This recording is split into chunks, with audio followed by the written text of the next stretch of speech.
Let's go to Senator Mike Braun on all of this. The Indiana Republican sits on the Senate Budget Committee, Senate Appropriations Committees, two committees all. Senator, if you were a betting man, do you think a stopgap measure could be had to prevent the government from shutting down?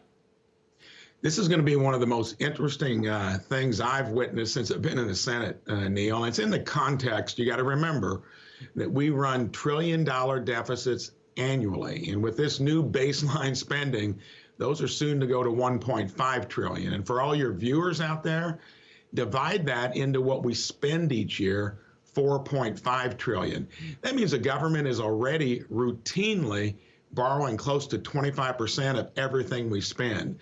This is interesting because I've never seen a juggling act, and you and I have talked about it before. I call Democrats political opportunists and entrepreneurs because their growth business is the federal government, and we're seeing it on display. That normally works when you've got a mandate from the American public, and they're doing it with the thinnest of margins, fights within their own party. Something will happen because Pelosi, who I think runs the show, has put her reputation on it, the Build Back Better agenda, and all of that in the context of the craziness going on our southern border, Afghan and all that. They've got to deliver. Weather Mansion and Cinema will cobble this thing down into the 2 to 2.5 trillion. They'll sell that as a bargain to the American public. We're still slowly going down the road, now more quickly, to running this biggest business in the world, the federal government, into the ditch, especially like when the Medicare Trust Fund goes completely depleted here in about 4 or 5 years. It's a tricky act.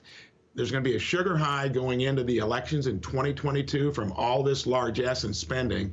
And spending is an absolute. Raising the money through tax revenues, that is a soft figure. There's no way they can sell this, that you're going to pay for it. I don't buy that. So, Senator, let's step back from this and say, you know, in the middle of all of this, just keeping the government open, avoiding a shutdown and maybe a default if you can't make payments to bondholders and the like, Social Security recipients and the like. Do you think the American people will distinguish whether it's Democrats' fault or Republicans' fault?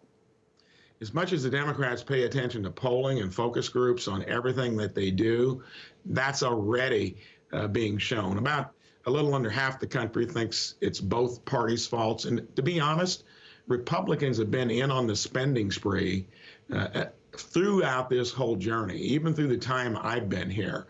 It's kind of that unholy alliance. We roll over for them to give them all the domestic spending because we hold defense sacrosanct, and I think that's the most important thing we do. But I think the public's going to sort it out. They know that never in the history of our country have we teed up 1.5 times the amount of spending that we normally borrow close to 25% of on an annual basis, and it's showing up in the polling. The big poll will be in 2020. Well, but the bottom line, no, you're quite right about that, Senator. I guess what I'm asking is if it comes down to, after 78 times, extending or suspending the debt limit, you know, because this has come up all that many times since 1960. We saw Mitch McConnell do this 4 times under the last president as well, going back to the president prior. So it's sort of a bipartisan way to just kick the can down the road. I guess what I'm asking here is then, are you ever afraid that something misfires, that everyone is so convinced, don't worry, the government will not default, you'll never have to worry about that, but someone could slip up here? Maybe this is that time.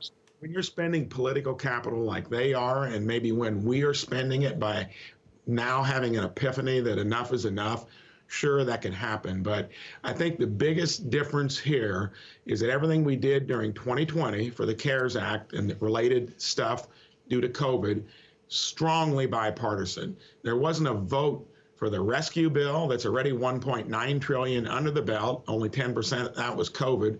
And there's not going to be a Republican vote for this either. In generally raising the debt ceiling, we've got divided government. So one party can't do it unilaterally. And I think Leader McConnell has made a good point there. They can do it and they will do it, or else they'll have a lot of egg on their face. And I think in this case, they're shouldering most of the risk, not us.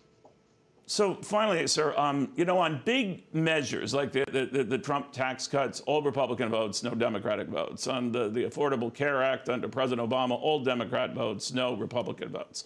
Under this measure of the $3.5 trillion, likely much more than that, as you say, it's likely going to be all Democrat votes, no Republican votes. When does that stop? Well, you got to look at kind of what you're doing there with the tax cuts from the Trump era.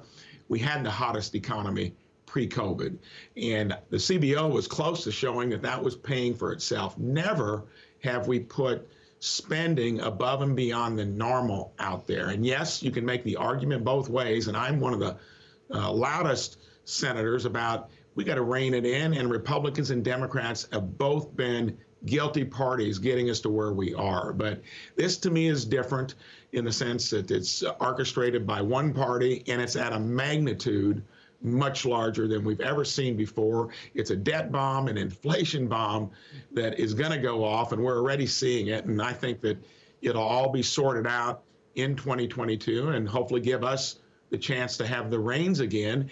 And then let's see if we're true fiscal conservatives when we get there. All right, we shall see. Well, ways to go to that. Senator Mike Braun, great seeing you. Have a wonderful weekend.